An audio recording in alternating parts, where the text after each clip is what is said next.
समझते रहिएगा, ठीक है, क्योंकि आज आल्सो लेट है। डायबिटीज रेंज जो होती है, ब्लड शुगर लेवल्स, दोबारा मैं रिपीट करता हूं, नॉर्मल सामान्य की जो होती है लेस देन और लेस देन 100 खाली पेट, फास्टिंग खाली पेट खाने के बाद लेस देन 140। प्री डायबिटीज होती है खाली पेट 100 to 125, खाने के बाद होती है 140 to 200।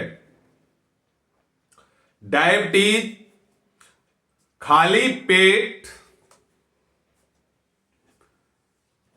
अगर जी में हम बात करते हैं 126 और 126 से कम और खाने के बाद 200 से कम, ठीक है। HbA1c पिछले 3 महीने का औसत सामान्य रेंज में, जिसको डायबिटीज नहीं है उसका 5.7% से below, means less than 5.7%। Normal में प्री डायबिटीज का 5.7% से 6.4%।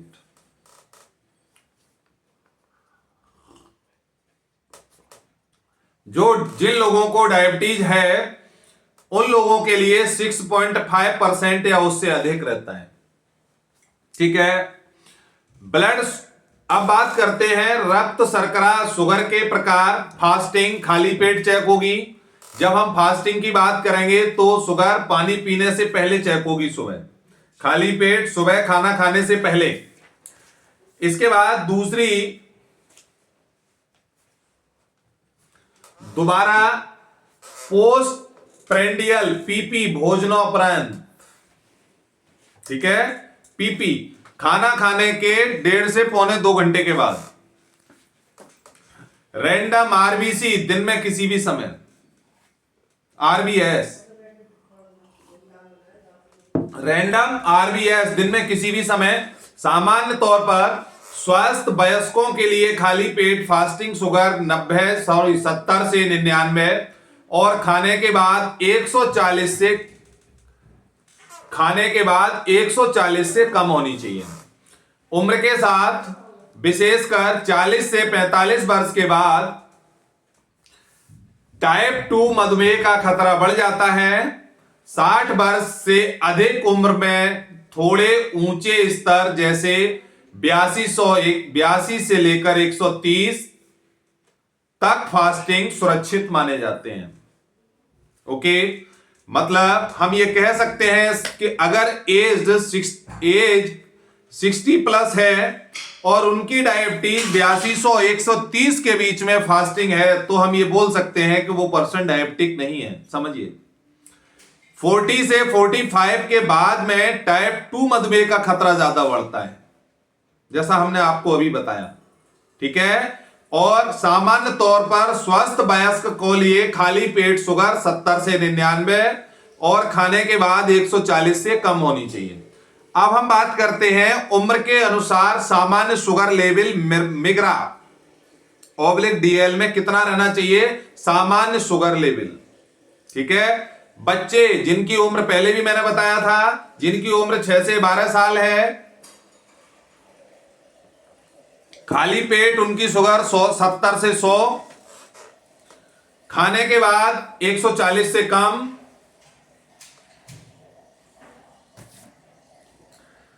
वयस्क में 18 प्लस जिनकी एज है, उनकी फास्टिंग खाली पेट 70 से 99 और जो प्री डायबिटिक है 100 से 125, लेस देन 126, 126 से कम।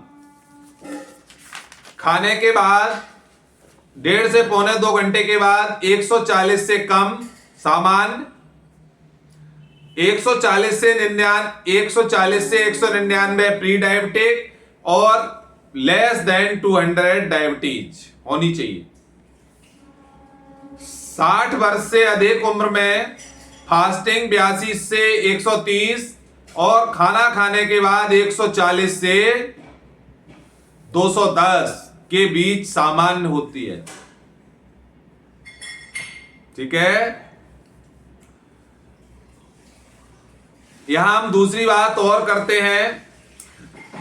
WHO के अनुसार शुगर का नॉर्मल रेंज लेवल 226 है, लेकिन राउंड फिगर में मेडिकल में उसको 200 कर लिया गया है। पहली बात। महत्वपूर्ण बात, HB1AC पूरे 3 महीने का औसत शुगर 5.7% से कम होना सामान्य है। 5.7 से 6.4 प्री डायबिटिक और 6.5% से ऊपर डायबिटीज माना जाता है। 45 वर्ष से अधिक उम्र के लोगों को प्रति 2 माह बाद अपना शुगर लेवल चेक कराते रहना चाहिए। ओके। खान पान की जहां तक हम बात करते हैं, स्वस्थ जीवन शैली, संतुलित आहार और फिजिकल एक्टिविटी 40 की उम्र के बाद शुगर कंट्रोल करने के लिए जरूरी है।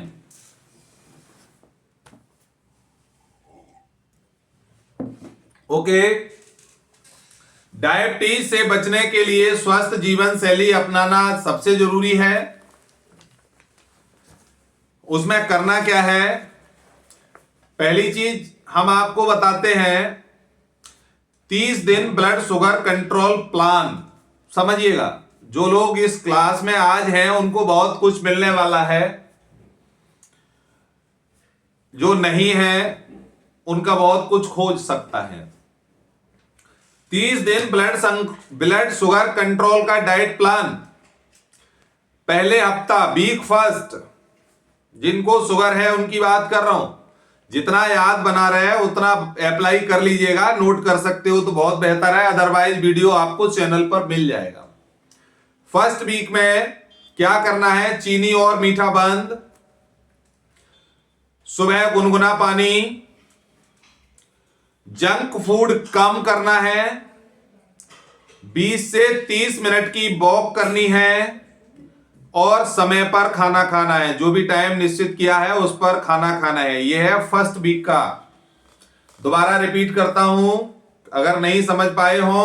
फर्स्ट वीक में चीनी और मीठा बिल्कुल बंद, सुबह गुनगुना पानी लेना है, जंक फूड को कम करना है, 20 से 30 मिनट की वॉक करनी है और समय पर खाना खाना है। सेकेंड वीक में हम आते हैं। सेकेंड वीक में मल्टीग्रेन रोटी लेनी है, छोटी मात्रा में ब्राउन राइस लेना है, दाल में मूंग की दाल लेनी है, हरी पत्तेदार सब्जियां लेनी है और साबुत फल लेना है। किसी फल का जूस नहीं लेना है, ध्यान रखना है।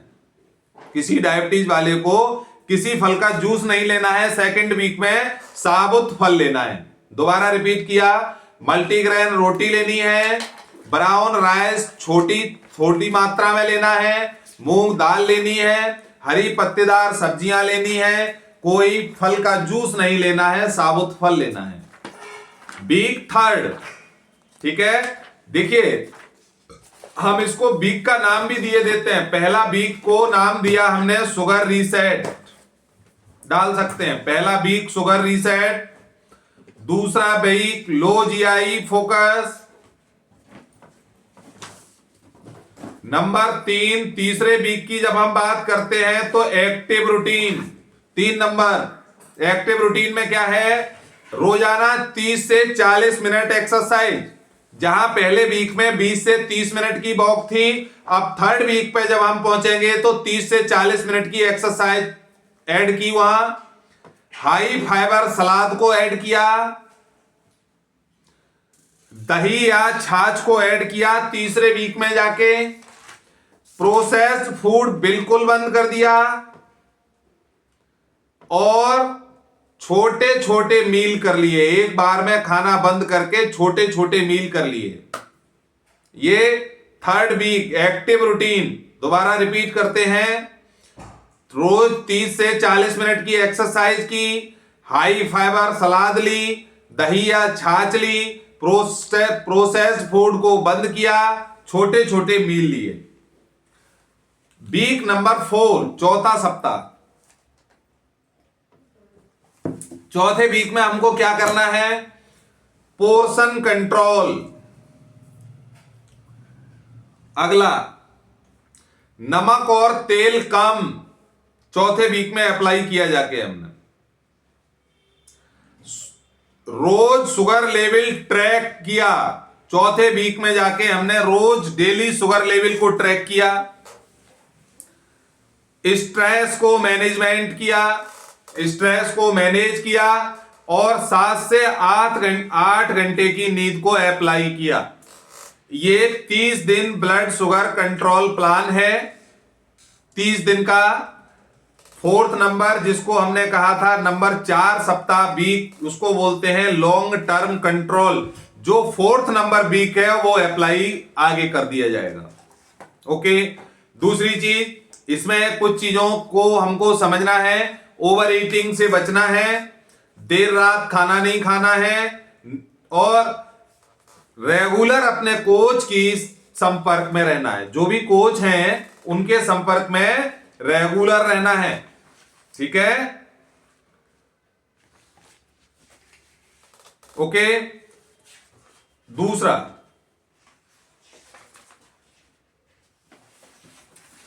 जहां साबुत फल की हमने बात कही थी, इनको भी आप नोट कर सकते हैं कि डायबिटीज में कौन से फल खाने हैं, कौन से फल नहीं खाने हैं। ये भी बहुत इंपॉर्टेंट चीज है। जामुन, जामुन डायबिटीज के लिए अमृत फल माना जाता है क्योंकि यह पैंक्रियाज के फंक्शन को सक्रिय करने में मदद करता है, ठीक है? नंबर 2, अमरूद। पाचन और शुगर दोनों के लिए अमरूद वरदान रहता है। यह कब्ज दूर करने और मेटाबॉलिज्म को सुधारने में सहायक होता है। पांडे जी, आपके चेहरे के आगे कुछ आ गया है, इसको हटाइए, ठीक है? अमरूद क्या करता है? कब्ज दूर करने और मेटाबॉलिज्म को सुधारने में सहायता करता है।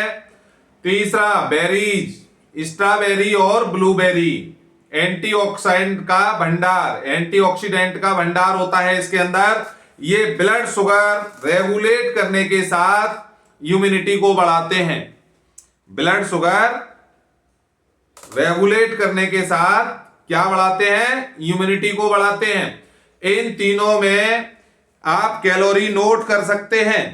हालांकि मैंने जब कैलोरी नोट कराई थी तो इस फलों में नहीं कराई थी, तीनों छोड़ दिए थे, आज मैं करा दे रहा हूं। जामुन में प्रति 100 ग्राम जामुन में 62 कैलोरी और ग्लायरोमिक इंडेक्स GI 25 प्रति 100 ग्राम जामुन में, ठीक है? ग्लायरोमिक इंडेक्स जिसको बोलते हैं GI, कितना GI होता है? 25। कितने? 100 ग्राम जामुन में कैलोरी कितनी होती है? 62। नेक्स्ट बात करते हैं अमरूद की।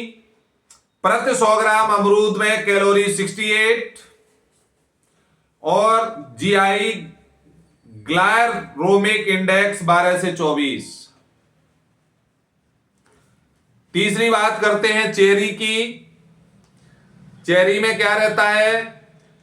प्रति 100 ग्राम कैलोरी 63 और GI ग्लायरोमिक इंडेक्स 20 से 22।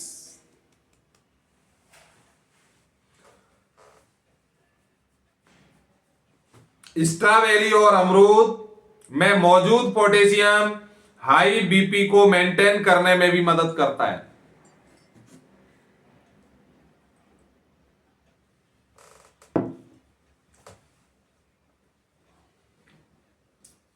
ओके, अब बात जहां तक फल की थी, कुछ चीजें अवॉइड भी करनी रहती हैं।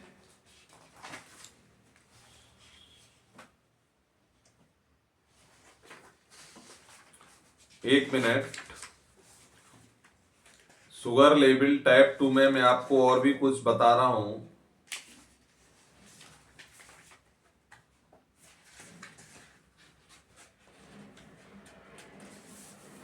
कोई नहीं, वो उसका मैं एक सेशन अलग मार दूंगा, कोई दिक्कत नहीं है।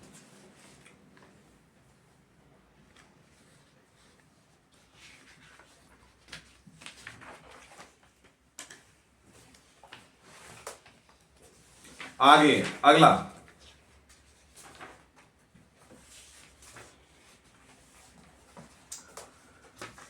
अब बात करते हैं कि ये कैसे मालूम पड़ेगा कि हम शुगर के किस चरण में हैं। जो डायबिटिक पर्सन है वो किस चरण में चल रहा है, शुगर के कौन से स्टेप पर है वो। क्योंकि हमने आपको बताया था शुगर, मधुमेह या डायबिटीज एक लॉन्ग लास्टिंग डिसीज है, बहुत लंबे समय से होती है, एक दिन में शुगर नहीं होती। कहानी सालों की होती है, शुगर में सालों की कहानी रहती है। क्या शुगर अचानक होती है? ऐसा नहीं होता, या यह वर्षों से बन रही प्रक्रिया का परिणाम होता है। अधिकतर लोग तब जानते हैं जब रिपोर्ट हाई आती है, लेकिन शरीर की कहानी उससे पहले शुरू हो चुकी होती है। ठीक है,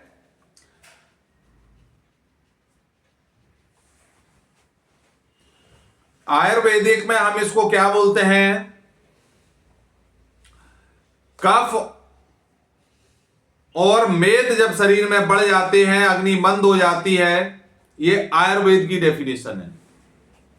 आयुर्वेद क्या कहता है? आयुर्वेद कहता है कि शरीर में कफ और मेद जब बढ़ते हैं, अग्नि मंद होती है और कोशिकाएं इंसुलिन के प्रति कम संवेदनशील होने लगती हैं। उसको कहा जाता है चरण फर्स्ट, संचय, और इंग्लिश में हम उसको बोलते हैं एक्यूमुलेशन फेज। डायबिटीज का कौन सा चरण? पहला, एक्यूमुलेशन फेज, जिसमें किसकी वजह से होता है? ये पहला चरण में एंट्री डायबिटीज में कहां से होती है? अधिक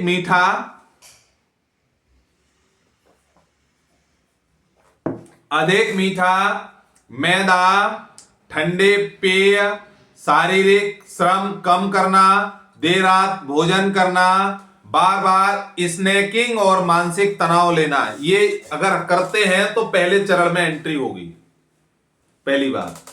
दूसरी चीज ये है कि पहले तो आप लोगों को मालूम होगा, नहीं मालूम हो तो मैं बता देता हूं। एक आइडियल पर्सन के लिए जो कि स्वस्थ रहना चाहता है, जिसको शुगर कभी नहीं हो, 24 घंटे में आधा चम्मच से 1 चम्मच चीनी ही इंटेक करनी चाहिए। ध्यान रखिएगा, अगर जब चीनी का इंटेक चाहे मिठाई, चाहे दूध या किसी चीज के माध्यम से अगर 2 चम्मच से बॉडी में अधिक होता है, तो आप समझ लीजिए कि एक्यूमुलेशन फेज में एंट्री कर सकते हैं। हमेशा ध्यान रखिए, अच्छा लगे खराब लगे, व्हाइट शुगर हमेशा आधे चम्मच से 1 चम्मच तक ही बॉडी के अंदर जानी चाहिए, चाहे वो किसी रूप में हो। ओके, आगे चलते हैं। सूक्ष्म संकेत क्या रहते हैं इनके? इसका पहले फेज का सूक्ष्म संकेत क्या होता है? भोजन के बाद भारीपन, जो एक्यूमुलेशन फेज बताया था उसमें भोजन के बाद भारीपन, पेट निकलना, समझ लीजिए आप, पेट निकलना, बार बार नींद आना, जहां कहीं बैठे वहां नींद आ जाना, मीठे की तीव्र इच्छा होना और सुबह के समय आलस होना। ये एक्यूमुलेशन फेज के सिम्टम्स हैं। पहली बात, यह अभी डायबिटीज नहीं है, समझो, मैं बिल्कुल प्लेटफॉर्म से डायबिटीज समझा रहा हूं। जब ये लक्षण बॉडी में पैदा हो गए हैं तो ये डायबिटीज नहीं है, लेकिन डायबिटीज के लिए जमीन तैयार हो रही है, बेस बन रहा है। समझने की कोशिश कर लो, ये सिम्टम्स अगर बन रहे हैं तो ये जमीन तैयार हो रही है डायबिटीज के लिए, लेकिन आप डायबिटीज नहीं है। उस कंडीशन में क्या करें? फर्स्ट फेज में एंटर कर जाएंगे तो फिर क्या करना है? 45 मिनट तेज चलें, रात्रि को भोजन हल्का कर दें, मीठा सीमित कर दें, सप्ताह में 1 दिन उपवास फिक्स कर लें, तनाव का प्रबंधन कर लें। इतने को करने से एक्यूमुलेशन फेज पर कंट्रोल किया जा सकता है। पहला चरण, पानी ले। ओके, अब बात करते हैं सेकंड चरण की। सेकंड चरण को बोलते हैं प्रकोप, और इंग्लिश में, मेडिकल लैंग्वेज में, साइंस में हम उसको बोलते हैं aggravation phase. Aggravation phase. Pandey ji आपका चेहरा अगर दिख जाए तो महान कृपा होगी। एग्रेवेशन फेज क्या होता है? क्या हो रहा है? इंसुलिन रेजिस्टेंस बढ़ रहा है, कफ सक्रिय हो रहा है। कफ सक्रिय हुआ, इंसुलिन रेजिस्टेंस बढ़ा और रक्त में ग्लूकोज इम्बैलेंस हो गया, रक्त में ग्लूकोज का असंतुलन हो गया। उसी को तो कहते हैं अखिलेश जी डायबिटीज। डायबिटीज किसको कहते हैं? जब ब्लड में ग्लूकोज इम्बैलेंस हुआ तभी तो हम ये कह सकते हैं कि डायबिटीज हुआ। तो ये सेकंड फेज रहता है, जिस सेकंड फेज को बोलते हैं aggravation phase. Aggravation phase, insulin resistance बढ़ रहा है, कफ सक्रिय हो रहा है, रक्त में ग्लूकोज असंतुलन हो रहा है, उस कंडीशन में हम ये कहेंगे कि वो एग्रेवेशन फेज में एंट्री हो चुकी है। क्यों होता है ये? वजन बढ़ना, पेट की चर्बी और अनुशासन की कमी की वजह से ये चीजें होती हैं। संकेत क्या रहते हैं इस फेज के? भूख जल्दी लगना, प्यास अधिक लगना, चिड़चिड़ापन होना, ज्यादा पसीना आना, दोपहर में ऊर्जा गिरना। दोपहर में ऊर्जा गिरने का मतलब दोपहर के समय बॉडी में आलस और कमजोरी ज्यादा आना। ठीक, दोबारा हम रिपीट करते हैं। इसके संकेत क्या है? भूख जल्दी लगना, प्यास अधिक लगना, चिड़चिड़ापन होना, ज्यादा पसीना आना, दोपहर में ऊर्जा गिरना। जब इस फेज में एंट्री हो जाती है तो क्या करना है? कार्बोहाइड्रेट नियंत्रित करना है। सेकेंड फेज के लिए कार्बोहाइड्रेट नियंत्रित करना है। सुबह व्यायाम अनिवार्य करना है। सुबह, ठीक है। शुगर की जांच रेगुलर करनी है और कोच से संपर्क बनाए रखना है। जो भी हर्बल में कोच हैं उनसे संपर्क, सेकंड फेज वाले को रेगुलर संपर्क बनाए रखना है, क्योंकि अभी भी दिशा बदली जा सकती है। इतने को करने से दिशा बदल जाएगी। तीसरा रहता है, तीसरा फेज इसका रहता है प्रसार, जिसको हम इंग्लिश में बोलते हैं स्प्रेड फेज। प्रसार, इसमें क्या हो रहा है? बड़ी शुगर का असर पूरे शरीर में फैलने लगता है। थर्ड फेज में जो शुगर लेवल बढ़ गया है उसका जो असर है वो पूरे शरीर में फैलने लगता है। सूक्ष्म रक्त वाहिकाओं पर प्रभाव और मेटाबॉलिक असंतुलन हो जाता है। जो सूक्ष्म रक्त वाहिकाएं हैं वो प्रभावित हो जाती हैं और मेटाबॉलिज्म डिस्टर्ब हो जाता है। इसके हमको संकेत क्या रहते हैं? क्या सिम्टम्स होते हैं? स्थायी थकान। सेकेंड फेज में दोपहर में थकान थी, थर्ड फेज में स्थायी थकान, परमानेंट हमको बॉडी में थकान रहने लगती है। ध्यान में कमी, भूल भुलावा चालू हो जाता है। त्वचा रूखी, स्किन ड्राई होने लगती है। बॉर्डर लाइन रिपोर्ट आने लगती है। बॉर्डर लाइन रिपोर्ट का मतलब समझते ही हैं। और फैटी लीवर का संकेत आना लगता है। ये थर्ड फेज के सिम्टम्स रहते हैं। जब ऐसा हो तो क्या करना चाहिए? देखिए, वजन कम करना प्राथमिक लक्ष्य। थर्ड फेज में आने के बाद वजन कम करना प्राथमिक लक्ष्य। नियमित मॉनिटरिंग, चिकित्सीय मार्गदर्शन, कोच के संपर्क में रहना। अग्नि सुधारक आहार। अग्नि सुधारक आहार का मतलब आप लोग समझते ही हैं कि जो हमारे मेटाबॉलिज्म और गट को प्रॉब्लम नहीं करें ऐसे आहार लेने हैं। यह चेतावनी का गंभीर चरण है, ध्यान रखें। ये चेतावनी इसमें आने लगती है थर्ड फेज में। फोर्थ फेज आता है स्थान संश्रय, जिसको बोलते हैं स्थान संश्रय, और इंग्लिश में हम इसको बोलते हैं लोकलाइजेशन फेज। लोकलाइजेशन फेज, इसमें क्या रहता है? रोग ने, आपकी डायबिटीज ने पैंक्रियाज में पकड़ कर ली है। फोर्थ फेज में आने का मतलब डायबिटीज ने पकड़ पैंक्रियाज पर कर ली है।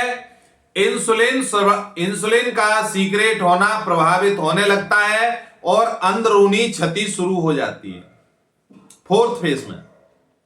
ओके, फोर्थ फेज में क्या रहता है, अंदरूनी क्षति शुरू हो जाती है और पैंक्रियाज पर पूरा कंट्रोल डायबिटीज रोग का हो जाता है। इसके सिम्टम्स क्या रहते हैं, pre diabetic report. Diabetic report है, प्री आएगी, पाचन कमजोर होगा, पेट की चर्बी स्थिर रहेगी। इस कंडीशन में पेट की चर्बी है, आप घटाने की कोशिश करेंगे, घटेगी नहीं। पेट की चर्बी स्थिर रहेगी और बिना कारण बॉडी में थकान रहेगी। ठीक है, इस फोर्थ फेज में आने के बाद हमको क्या करना है, सख्त दिनचर्या बनानी है, सख्त दिनचर्या। फिर व्यक्तिगत चिकित्सा, जो कोच हैं उन कोच से रेगुलर संपर्क, प्रतिदिन संपर्क करना है, उनको रेगुलर खाने का फोटो शेयर करना है, नियमित ब्लड टेस्ट कराना है और वजन पर नियंत्रण करना है। क्योंकि ये जो मोड है, लोकलाइजेशन फेज है, ये एक निर्णायक मोड है। यहां तक आने पर अगर कोई भी पर्सन जिसको डायबिटीज होने जा रही है, अगर वो अपनी जीवन शैली को बदलता है तो यहां से भी निर्णायक मोड लिया जा सकता है। नेक्स्ट फेज इसमें आता है व्यक्त का। फिफ्थ नंबर, 5 नंबर, जिसको बोलते हैं व्यक्त, मैनिफेस्टेशन फेज। मैनिफेस्टेशन फेज में क्या रहता है, अब शुगर स्पष्ट रूप से बढ़ी और रोग का नाम मिल गया, अब लेवल मिल जाता है यहां आके के डायबिटीज हो गई। यहां स्पष्ट रूप से रिपोर्ट काली काली छप के आने लगी और लेवल मिल गया। संकेत इसके क्या रहेंगे, फास्टिंग शुगर हाई, बार बार पेशाब आना, प्यास बहुत अधिक लगना, घाव देर से भरना और वजन में बदलाव, ये इसके सिम्टम्स रहेंगे। फास्टिंग शुगर हाई, बार बार पेशाब आना, प्यास अधिक लगना, घाव देर से भरना, वजन में बदलाव। इसमें क्या करना रहता है, नियमित हर्बल लाइफ प्रोडक्ट रेगुलर लेना कंपलसरी है। सख्त आहार, जो भी कोच बताएंगे, सख्त आहार होगा, निरंतर व्यायाम होगा, मानसिक संतुलन, मेडिटेशन, मानसिक संतुलन रहेगा और लक्ष्य नियंत्रण करना है। अब यहां लक्ष्य पर नियंत्रण करना है। ठीक है, नेक्स्ट रहता है 6 नंबर फेज, जिसका नाम है भेद हिंदी में, और इंग्लिश में इसको बोलते हैं कॉम्प्लिकेशन फेज। ठीक है, कॉम्प्लिकेशन फेज क्या रहता है,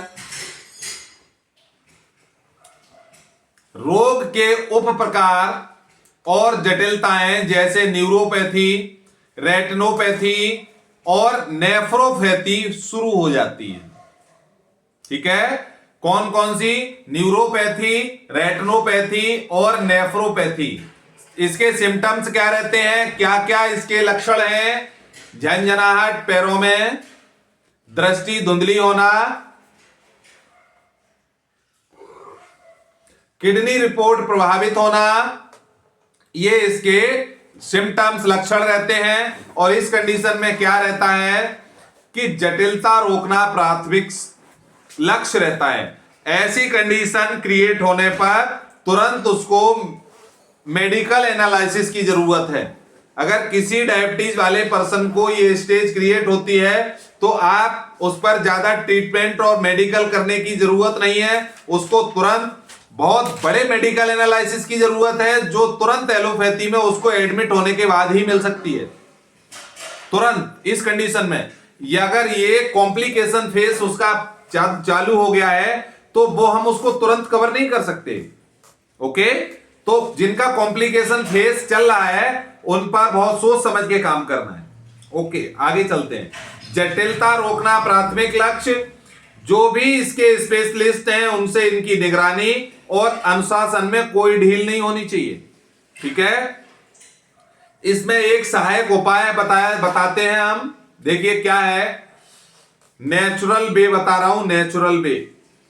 ठीक है, जो कि जिन लोगों ने डायबिटीज की दवा ली नहीं है, प्री डायबिटिक की ओर है, या उनकी कोई अपना चैलेंज है दवा न लेने के लिए, तो उनका एक नेचुरल वे हम बता देते हैं। सुबह खाली पेट गुनगुना पानी में एक छोटा चुटकी मेथी पाउडर मिलाकर ले सकते हैं। ठीक है, दोबारा हम रिपीट करते हैं। सुबह खाली पेट गुनगुना पानी में एक छोटा चुटकी मेथी पाउडर मिलाकर लें। साथ में रोज कम से कम 40 मिनट ब्रिस्क वॉक करें। ब्रिस्क वॉक का मतलब तेजी से वॉक करें। यह इंसुलिन सेंसिटिविटी सुधारने में सहायता कर सकता है। जो मधुमेह 2 वाले लोग हैं उनकी बात कर रहा हूं।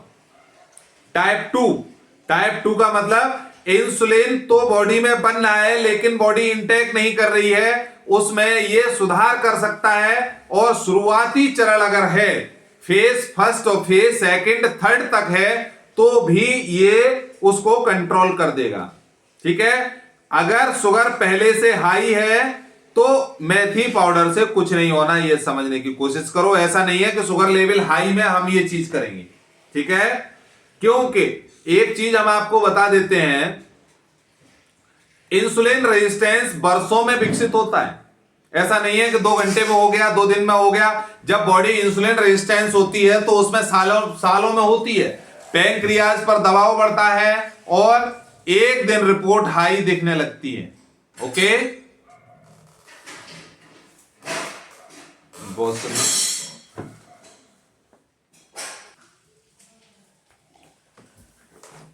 फेज फर्स्ट संचय एक्यूमुलेशन फेज। इसमें क्या रहता है, शरीर में कफ और मेद बढ़ रहे हैं, अग्नि मंद हो रही है और कोशिकाएं इंसुलिन के प्रति कम संवेदनशील होने लगती हैं। फेज फर्स्ट, बस short. Second phase aggravation phase में क्या रहता है, इंसुलिन रेजिस्टेंस बढ़ रहा है, कफ सक्रिय हो रहा है, रक्त में ग्लूकोज असंतुलित हो रहा है। यह फेज सेकंड है। फेज थर्ड स्प्रेड फेज, जिसको प्रसार कहते हैं, बड़ी शुगर का असर पूरे शरीर में फैलने लगता है, सूक्ष्म रक्त वाहिकाओं पर प्रभाव और मेटाबॉलिक असंतुलन होने लगता है। यह थर्ड फेज। फोर्थ फेज में क्या रहता है, स्थान संश्रय लोकलाइजेशन फेज में रोग ने अग्नाशय में स्थान पकड़ लिया है, इंसुलिन स्राव प्रभावित हो रहा है और अंदरूनी क्षति शुरू हो रही है। अगला रहता है फेज फिफ्थ व्यक्त, जिसको हम बोलते हैं मैनिफेस्टेशन फेज। इसमें क्या रहता है, शुगर स्पष्ट रूप से बढ़ी हुई आने लगती है और रोग का लेवल मिल जाता है। नेक्स्ट रहता है भेद कॉम्प्लिकेशन फेज, रोग के उप प्रकार या जटिलताएं जैसे न्यूरोपैथी, रेटिनोपैथी या नेफ्रोपैथी की प्रॉब्लम शुरू हो जाती है। ओके, इसमें अगर किसी को कोई प्रॉब्लम है तो बताएं।